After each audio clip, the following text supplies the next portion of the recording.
Olá, meu nome é Ana Laura Canuto, eu sou doutoranda do Programa de Pós-Graduação em Sustentabilidade da Escola de Artes, Ciências e Humanidades da Universidade de São Paulo. E esse trabalho é um recorte dos resultados obtidos em uma pesquisa realizada entre os anos de 2018 e 2020, sob a orientação do professor Dr. André Cavicchioli. O objetivo desse trabalho é apresentar os resultados de uma campanha anual de monitoramento interno em acondicionamento de acervos em reserva técnica de museu, discutindo seu uso enquanto um recurso de controle climático em espaços sem qualquer sistema de controle ambiental.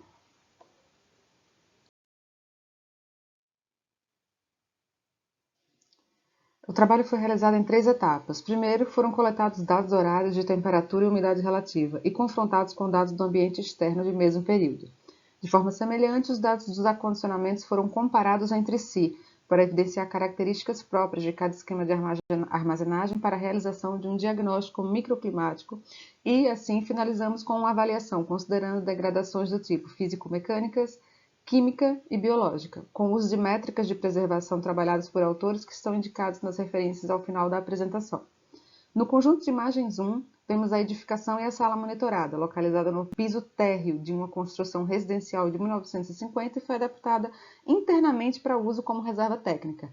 No conjunto 2, vemos o microclima B, uma prateleira de módulo vazado deslizante, o C, que é o interior de uma caixa de papel neutro para guarda de documentos textuais em papel, o D, é o interior de uma embalagem secundária de papel neutro, colocada com outras de mesmo tamanho no interior da caixa plástica para guarda provisória de filmes fotográficos que aguardam congelamento.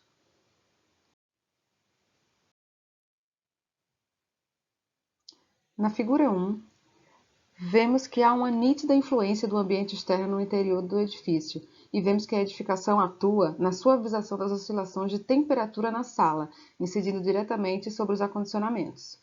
Na figura 2, percebe-se que o período tradicionalmente mais chuvoso no Brasil nesse ano, de setembro a março, os índices de umidade relativa chegam a valores máximos de 75% na sala e na prateleira, mas com discreta diminuição dos índices no interior dos acondicionamentos. Nesses meses, não foi identificada qualquer alteração dos valores de umidade absoluta, o que nos leva a crer que nos espaços não há fonte de umidade interna.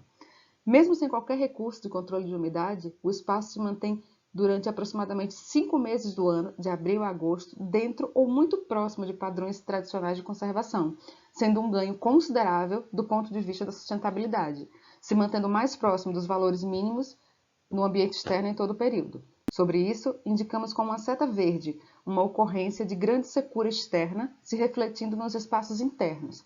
Nesse episódio, percebe-se o papel dos acondicionamentos na manutenção da estabilidade interna, especialmente o microclima D. Nota-se ainda que nos meses mais quentes e chuvosos, setembro a março, apresentam um maior risco para o crescimento de mofo, com limites que ultrapassam 65% de umidade relativa sugeridos na literatura. Ainda assim, mesmo no inverno, que é tradicionalmente mais seco, a situação do ambiente encontra-se no limite precípito de deterioração, acendendo um alerta para a influência da temperatura mais baixa nesse período. Na figura 3, considerando os danos químicos, percebe-se que, nos meses de dezembro a março, a situação é mais crítica, devido à influência das temperaturas mais elevadas na velocidade das reações, sendo mais delicado, especialmente para os acervos fotográficos no acondicionamento D. Sobre os danos físico-mecânicos, observamos a tabela 1, o perfil das oscilações de umidade relativa. Os resultados sugerem que a inserção de níveis de proteção diminui a amplitude das oscilações. As amplitudes características de cada ambiente foram calculadas pela moda e os limites estabelecidos de acordo com a metodologia indicada. Mesmo considerando que os valores são pequenos e estão dentro da margem de erro do equipamento, é possível perceber um padrão de oscilações e a diferença entre os microambientes monitorados, sugerindo uma maior vulnerabilidade dos acondicionamentos com menores amplitudes registradas.